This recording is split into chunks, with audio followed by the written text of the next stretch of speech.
Hi everyone, welcome to the Hands-on Functional Kotlin.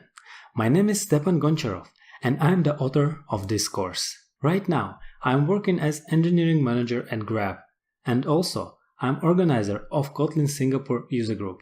In my free time, apart from recording these videos, I do climbing and wakeboarding. Over my long career, I felt disappointed in object-oriented programming. I tried a lot of different languages and finally I found my sweet spot.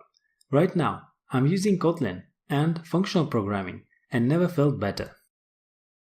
In this course, I will share my experience with you. We will start with simple functional abstractions and algorithms. After that, we'll go through some more advanced functional techniques such as higher-order functions and function composition. In the second half of this course, we'll go through Kotlin advanced language features and arrow library.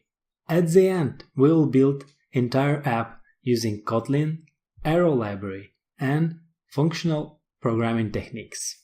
To enjoy this course, you will need any modern desktop operation system such as Windows, OS X, or Linux, your favorite browser, as well as IntelliJ IDEA 2017.3 and above, and JIT version control system.